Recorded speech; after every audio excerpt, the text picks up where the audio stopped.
Okay, welcome back to AP US History class online. Our topic has been the rise of conflicts between Great Britain and the colonies, so we're continuing with that. Last time we were talking about the Stamp Act and what the colonists thought about it. Now, obviously, there was a lot of opposition to the Stamp Act. The colonists felt like it was an unfair tax. Remember, the Stamp Act was requiring them to purchase a stamp to go on all published documents.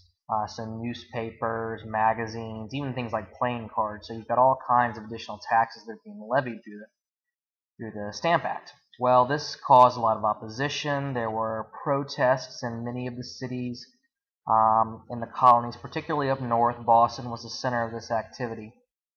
But there's going to be a significant amount of opposition to the Stamp Act. Ultimately, it's going to be repealed.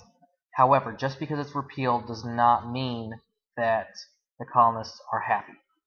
At first, it looks like they are going to be happy and they are going to be content with the repealed Stamp Act.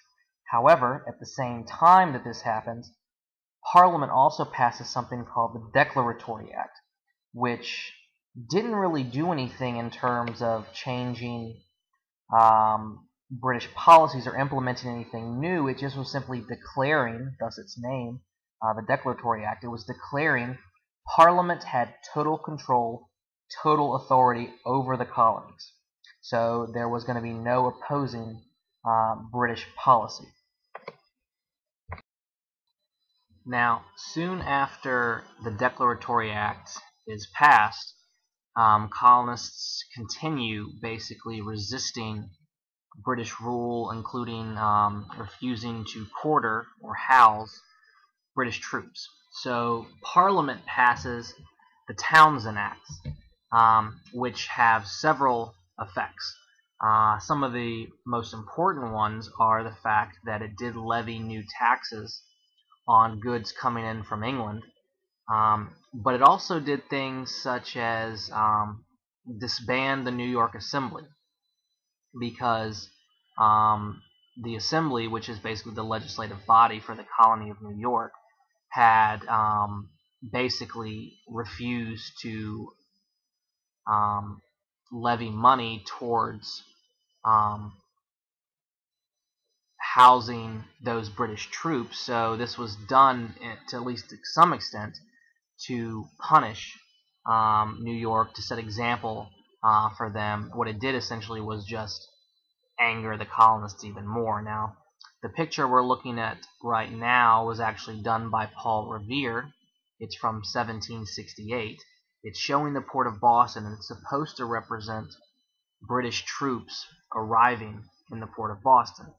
Now, that by itself would have been something that would have angered many of those colonists, because again they felt that the Stamp Act was improper, the Townshend Acts are now improper, and now we've got British troops that are now present and stationed in the colonies. They felt that this was not something that was necessary. Now, the reason why the Stamp Act, the Townshend Acts are being put into place is because Britain is trying to raise revenue. They're trying to earn money, gain extra money to help offset the costs of the colonies. However, that is going to anger the colonists because they feel that that is something that is not appropriate for Parliament to be doing. They felt that yes, Parliament has the right to make decisions for the entire empire, but as far as some kind of tax that's going to be placed on the colonists, that's something that's more the role of the colonial assemblies as opposed to Parliament. So many people thought that it was inappropriate. So you have American colonists from many different aspects of life who are opposed to the actions from Great Britain. One of those was a man from Pennsylvania named John Dickinson, and he wrote a series of letters, and it's simply called Letters from a Farmer. Now, when John Dickinson wrote these, he was doing them anonymously. His pseudonym was simply a farmer. And in it, he argues that British policy is incorrect. It's actually unconstitutional. That the British Parliament has acted inappropriately in this matter. So he is opposing what the British are doing, and he's calling for the colonists to protest against this. Now, you'll see later that John Dickinson, being from Pennsylvania, he is a Quaker. He's going to advocate nonviolence in the protest, but again, he is arguing that the colonists should indeed protest. And we're going to see that from many different places, including from Massachusetts. You're going to see Massachusetts leading the way towards the Revolutionary War in terms of their actions and their protests. We see things like the Boston Tea Party, the Boston Massacre. Many of the actions of the British Parliament are going to be directed towards Massachusetts. So just kind of remember that as we move along, that a lot of the initial actions and the sparks that are going to lead to the Revolutionary War are really happening in New England, and specifically in Massachusetts and Boston. Now, specifically with the Massachusetts Assembly, they are actually voting that these actions by the British are inappropriate. They're circulating letters to other colonies, to the other legislative bodies in the colonies, opposing these actions from London. Now, for the most part, this letter doesn't receive a whole lot of support. However, when the British basically condemn it and threaten other colonies because of it, those colonies rush back to support Massachusetts. So what we see is that there is this sense of colonial unity that's starting to emerge.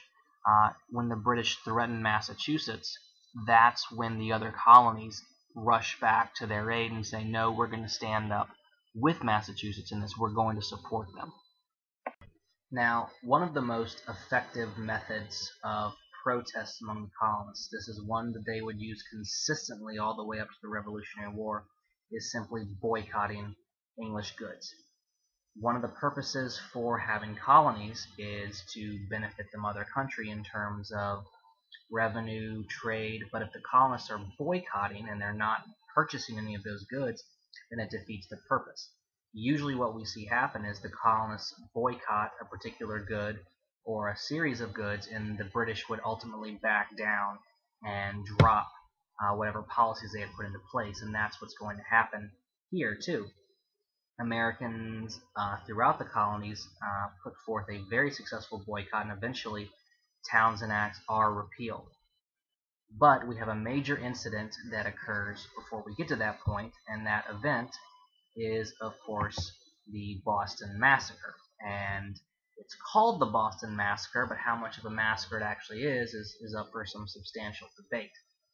Now, those British troops that had been stationed in Boston earlier, they're still there. The colonists don't like them, particularly those in the city of Boston, and so the colonists are pretty mad about it. Now, March 5th, 1770, you don't really need to know this date, but that's the date it happens. There's many British soldiers that are on duty, and a small scuffle breaks out between some of the citizens of Boston and the soldiers.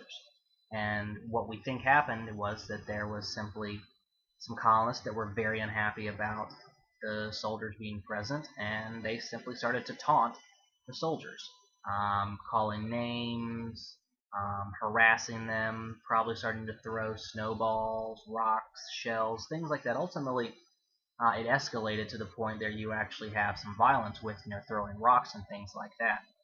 And eventually, there's a shot fired from the British, one of the British soldiers. Several more shots are fired. Ultimately, there are 5 American colonists, 5 citizens of Boston, that are killed. And instantly, those people who had been protesting the British, who had been pushing the colonists to oppose British actions, one of those groups was called the Sons of Liberty. Instantly, this group takes the event that happened and turns it into the Boston Massacre in terms of its name. They puff it up and say this was a massacre. these British troops murdered these innocent civilians. That's how it's portrayed by these colonists who initially are trying to spread the word out among other colonists and try to get them to think the same way that the Sons of Liberty were thinking. It's trying to demonize the British as opposed to simply saying what happened. Because if we say what happened, then we're saying things like, oh, yeah, the colonists were probably, throwing things at them and mistreating them and things like that.